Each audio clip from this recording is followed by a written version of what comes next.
Ever feel like you're invisible to your own family? That's exactly how I felt growing up. My parents acted like I was some kind of superhero, tough, independent, and able to handle anything without a single helping hand. Meanwhile, my sister Samantha was their precious little princess, always protected and spoiled. I worked incredibly hard through college while they barely noticed. Then, once I started earning money, they began turning to me to rescue them, over and over. What I uncovered next completely changed everything. This is the story of how I stopped being the invisible son and finally stood up for myself, teaching them a lesson they'll never forget. Growing up, I was always the strong one. That's what my parents called me. Nick's tough. He can handle it. He'll figure it out. Meanwhile, my younger sister Samantha was the sweet, sensitive one who needed all the love, attention, and support. I guess that didn't seem like a big deal when we were kids. I didn't think much of it then. I just assumed that's how things were. But by the time high school hit, the imbalance became hard to ignore. If Samantha got a bad grade, it was because the teacher didn't like her. If I got a bad grade, it was because I wasn't trying hard enough. If she had a meltdown over school stress, my mom would make her tea, run her a bath, and call the school to complain.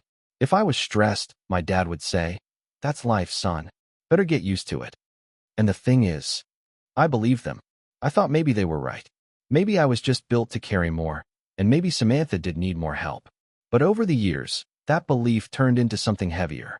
By the time I got accepted into college, I was excited, but also scared.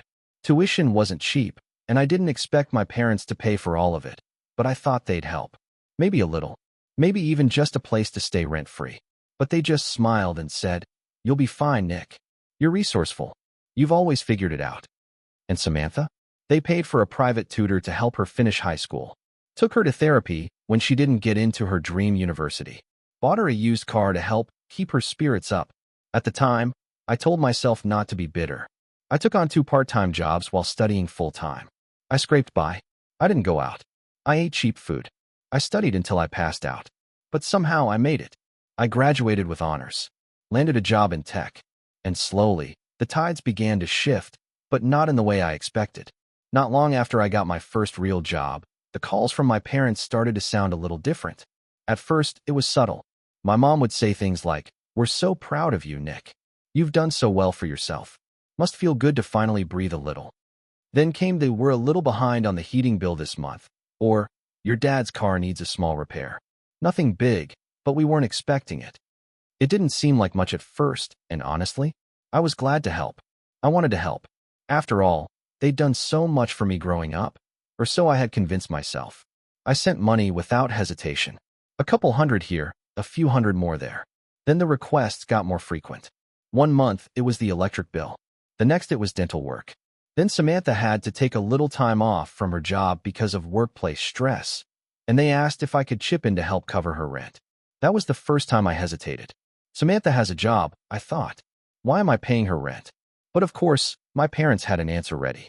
"You know how she struggles, Nick. She's always been sensitive. Not everyone's built like you." That line again. Still, I caved. I always caved. I didn't want to be the bitter, selfish son. I was making good money now, and they weren't asking for anything extravagant, or so I thought. Until one day, completely by accident, I found out where my money was really going. It happened during a casual conversation with my cousin Rachel at a family barbecue. She was telling me how nice Samantha's new place looked, and I just nodded along, assuming she meant the apartment my sister was renting. But then Rachel said something that stopped me cold. "Yeah, I was surprised your parents bought her the place. I didn't think they were in that kind of financial shape, but good for them, right?" I laughed at first, thinking it was a mistake. "Wait, they bought it?" Rachel gave me a weird look. "Oh yeah? That's what Samantha told me. She said your parents helped with the down payment and are covering most of the mortgage for now. Said she needed a stable place to get back on her feet." I excused myself and stepped away, phone already in hand, heart pounding. It didn't make sense. My parents had been telling me they were barely staying afloat, that they needed help covering bills, that they were sacrificing so much. I called my mom right there in the driveway, asked her about it directly. At first, she danced around it, said things like, "Well, we wanted to help your sister get some stability, and you know how hard it is for her right now." But I kept pressing, and finally she admitted it. "Yes, we helped her with the down payment, Nick. but it's not like we could have done that without your support. I felt like the air had been knocked out of me. My money hadn't been going to medical bills or emergencies. It was going to gifts. For my sister. Again. And the worst part? She hadn't said a word. Not a thank you. Not an explanation. Not a single acknowledgement that I was being bled dry to finance her lifestyle. That night, something in me shifted. I wasn't just hurt. I was furious. And I decided right then, if they wanted to treat me like the strong one, the one who always figured it out, fine. But they were about to find out just how strategic I could be when I stopped playing the role of the silent supporter. A week after I found out about the apartment, I invited Samantha out for lunch. I didn't tell her I knew anything. I just said it had been a while and I wanted to catch up. She agreed instantly. We met at this little brunch spot she liked. She showed up in new clothes, had fresh nails, and spent the first 15 minutes talking about a weekend trip she and her friends had taken. I sat there, nodding, listening, biting my tongue. Then she said it. That line. You're just so lucky, Nick. Everything always works out for you. I nearly choked on my coffee. Lucky? I worked through college while she partied. I lived off ramen noodles and dollar store shampoo. I pulled all-nighters to finish internships and coursework while she cried to our parents about midterms and got tutors handed to her. And now I was lucky? I asked her, casually, how work was going. She sighed dramatically and said, "Ugh, I quit." Again. The manager was so toxic. He kept expecting me to hit deadlines even when I wasn't feeling great. I mean, come on, people need mental health days. I nodded slowly.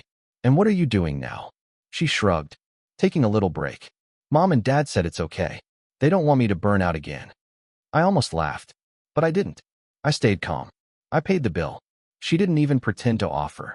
And on the way home, I made a decision. If they were all so sure that I could take care of myself, that I didn't need anything from anyone, then that's exactly what I'd do. And I'd show them what it really meant when I stopped helping. Right on cue, a few days after that brunch, I got another call from my mom. Her voice had that same soft, pleading tone she always used when she was about to ask for money. The kind she used when I was little, and she wanted me to clean the garage without complaining. Nick, sweetheart, I hate to ask, but we're in a bit of a bind. I didn't say anything. I just waited. Samantha's been having such a hard time. You know how sensitive she is. We tried to cheer her up with a little trip to the coast, just a few days, but now we're a little behind on the credit card. Would you be able to help us out this one last time? There it was. One last time. Again. The trip she mentioned? Samantha had already posted photos from it on Instagram. Poolside cocktails. Spa selfies. Bragging about deserved rest after emotional labor. I hadn't even liked the post, because I was too busy trying to keep my lunch down. But I kept my tone neutral. Sure, I said. I'll help. Mom sighed with relief. I could practically hear her smile through the phone. Oh, thank you, Nick. I don't know what we'd do without you. You've always been the dependable one. I said, yeah, I know. Then I hung up, and I didn't send a single dollar. Instead, I opened a new bank account. I rerouted all my deposits. I even changed my phone number the next day. I didn't tell them. Not yet. I had something else in mind first. Cutting contact wasn't easy.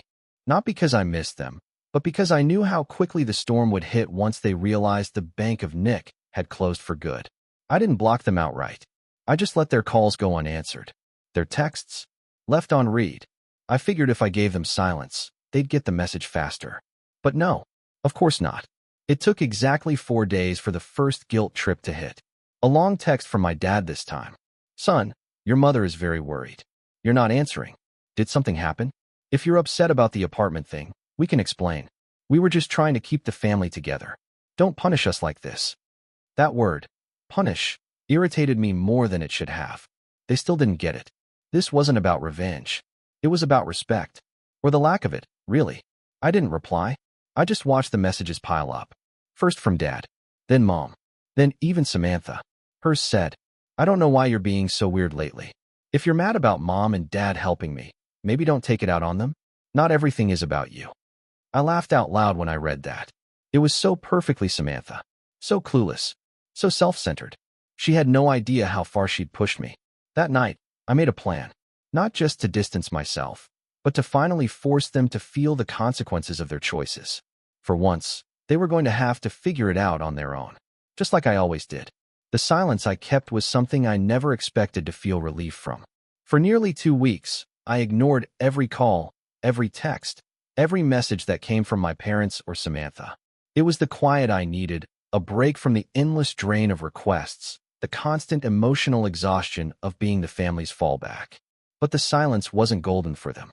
In fact, it was the exact opposite. Slowly, almost imperceptibly at first, things started to unravel on their side. It began with a phone call from my uncle, my mom's brother.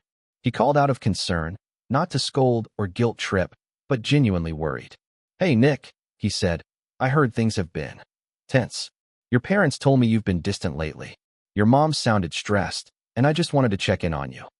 I told him the truth, that I was doing well, but that I'd pulled back because I needed space. His response was telling. "That's not what they're saying. Your mom made it sound like you're struggling at work or something. Like maybe you're overwhelmed or ill." I was stunned. They were spinning a story, painting themselves as victims, and me as the troubled one. I dug a little deeper and found an email from my mom to a family member, dated a few days prior. "If anyone asks, please say Nick's been having a tough time. We don't want people thinking we did something wrong." It hit me like a punch. Even as they were feeling the strain from losing my support, their primary concern was how others perceived the family. Not the truth, not the damage they'd caused, but appearances. That was when it really sank in. They hadn't learned anything. Not a thing. They were still caught up in saving face rather than taking responsibility. But I knew this wasn't over. Not by a long shot. I was just getting started. By week 3, I got another message, this time through a mutual friend of Samantha's, a girl I barely remembered from high school. She DM'd me on Instagram and said, "Hey, not sure if you heard, but Sam got fired again. She's not doing great. Your mom said she's worried sick. Maybe you could reach out?" I didn't reply. Instead, I looked up Samantha's recent posts. Her profile was still public, and it was a goldmine. Just 5 days ago, she was out clubbing with her friends. There were selfies with expensive drinks, hashtags like #selfcare and #mentalgoddess, and even a story from a spa day, complete with the caption, "I may be unemployed, but I'm not uncivilized." Uncivilized? No. Entitled? Absolutely. I was getting texts now from Mom almost daily. "Sam's really struggling. She's been crying a lot. I'm worried about her mental health. Your father had to use the credit card again. We're trying to manage, but it's hard without your help. You don't know what it's like to watch your child suffer. Please, Nick." That last one really got to me. Because yes, I didn't know what it was like to suffer. They just didn't watch me do it, because they never looked. They never cared how many hours I worked, how many nights I skipped sleep, how many times I doubted if I was enough. But now that their golden girl was spiraling, the whole world had to stop and care. I decided it was time to move from silence to strategy. Time to show them what it really felt like to be on your own. I finally responded to one of my mom's texts. Just one line. "You always said I'd figure things out on my own. Time for Samantha to do the same." The response came in less than 2 minutes. A wall of text. Guilt, confusion, deflection, the greatest hits. "That's not fair, Nick. You've always been so capable. We never had to worry about you. But Samantha's different. You know she's more delicate. We didn't mean to hurt you. We were just doing our best. Please don't punish your sister for being who she is. You turned out fine, didn't you?" And there it was again, the unspoken family motto. I turned out fine, so I should be grateful. I didn't need anything, so they didn't give anything. I had to earn every win. And now I was supposed to keep giving, endlessly, while they handed my sister everything on a silver platter. I didn't respond. Instead, I started prepping for a bigger move. I canceled the streaming services that were still on my family plan. I closed the emergency credit card they'd borrowed and never paid back. And I called the bank to take my name off the utilities for the house, the same ones I'd been quietly covering for the last year, because things were tight. The silence that followed was deafening. And then, finally, Dad called. He didn't yell. He didn't beg. He just said, "Are you really going to abandon your family over money?" I took a long breath and said, "This was never about money. It was about respect, and I'm done begging for it." Click. That was the last time I picked up. About a week after I cut the last of my financial ties, I got an email from Samantha. Subject line, "Seriously?" It was a masterpiece of passive aggression. She accused me of being heartless, of abandoning the family, and of making things harder for her when she was already under so much pressure. She said she couldn't make her mortgage payment now that our parents were struggling, and asked how I could just sit back and watch your little sister fall apart. She ended it with, "You always had everything handed to you. I had to fight for every bit of support I got." I just sat there and blinked at the screen. Had she really convinced herself of that? That I was the spoiled one? She lived in a condo I unknowingly helped pay for, had a car from our parents, had never held a job longer than 6 months. And somehow, in her version of the story, I was the one who got handed everything. I didn't respond, but I did watch. Within 2 weeks, Samantha posted on Instagram asking for help finding a roommate. "Just temporary," she wrote, "while I figure things out." Mom stopped texting altogether. Dad sent one last message, something vague and bitter, and then nothing. They were feeling the weight now. And for once, they had no one to lean on. I wasn't happy about it, but I wasn't sorry either.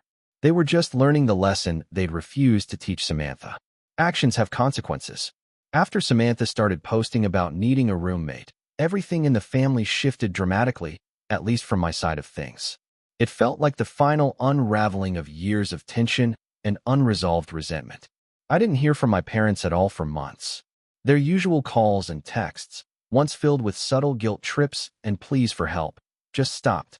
The house they lived in became eerily quiet, and I found myself wondering how they were really doing, even though part of me didn't want to know. Social media from their accounts also went dark. The only posts I saw were occasional vague, sad messages from Samantha, all about trying to keep it together and fighting the anxiety monster. It was like watching a slow-motion meltdown through a screen. An old family friend reached out to me out of the blue, asking if I was okay and mentioning that my parents were struggling badly to keep up with bills, the very same ones they once claimed they couldn't pay without my help. It hurt hearing that, knowing how they'd treated me. As for Samantha, she eventually did find a roommate through an app. I heard from someone that their living situation was tense. Fights over chores, money, and stress about the future.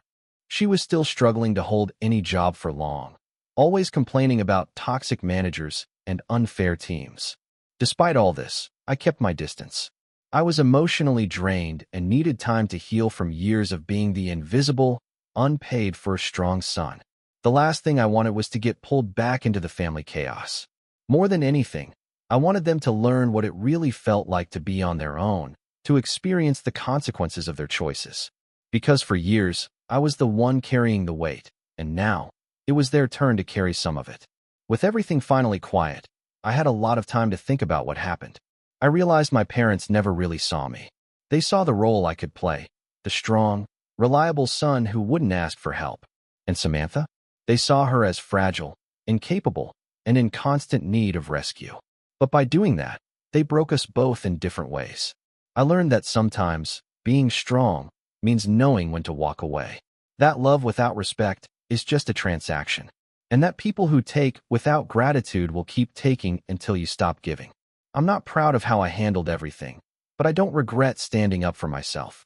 Because for the first time, I was finally seen, not as the kid who had to figure it out, but as a person who deserved support too.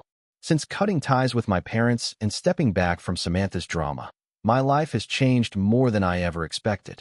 At first, the silence felt strange, almost like I was abandoning a part of myself. But as weeks turned into months, I realized that what I'd gained was worth so much more than what I'd lost. I threw myself into my career, not just to prove something to my family, but to prove it to myself. I started taking on new projects, networking, and slowly building a reputation for being dependable, but this time, on my own terms. I finally felt like I was creating something that belonged to me, not just fixing problems that weren't mine. I moved into an apartment with a couple of roommates who treated me like a person, not just a wallet or a problem solver. For the first time, I wasn't the strong son or the backup plan. I was just Nick, and that made all the difference. Setting boundaries has been the hardest part. When you've spent your whole life being the one everyone relies on, saying no feels almost impossible. But I learned that boundaries aren't walls to keep people out. They're the lines that protect your own peace. I'm still working on enforcing them, especially when old habits die hard, but every small victory feels like reclaiming a piece of myself. I also started therapy, something I never thought I'd do. It's been eye-opening to unpack years of bottled-up frustration, disappointment, and loneliness. Talking through everything helped me understand that my worth isn't tied to how much I can give or how little I complain. It's okay to ask for help. It's okay to put myself first. Most importantly, I'm learning to trust myself again. For so long, I believed the story my parents told me, that I was strong enough to handle anything alone and didn't deserve their support. But now, I know that strength isn't about doing everything by yourself. It's about knowing when to ask for help, when to stand firm, and when to walk away from people who take without giving back. I'm finally starting to build a life that isn't defined by what I have to do for others, but by what I want to do for myself. And honestly, it feels like the first time in my life I'm truly free. I won't pretend this has been easy. There are days when I miss the idea of family, the dinners, the holidays, even the chaos. But I also remember the nights I cried alone after working double shifts, or the times I begged for a little support and got nothing. Sometimes I wonder if Samantha really gets it, how much her actions hurt me. Maybe someday she will. Maybe someday my parents will see that love isn't just about protecting one child while ignoring the other. Until then, I'm done waiting for apologies or recognition that might never come. I'm focused on building a future where I'm not the invisible son anymore. Today, I'm in a better place, financially, emotionally, and mentally. I've stopped carrying the weight of my family's problems and started carrying my own dreams. I still care about Samantha, but I've learned that love without boundaries isn't love at all. As for my parents, I've accepted that some people never change, and sometimes you have to love from a distance. My plan now is simple. Keep building my life, surround myself with people who truly see me, and never again let anyone make me feel invisible. Because finally, I'm not just the strong son who's supposed to figure it out. I'm Nick, and I'm done being invisible.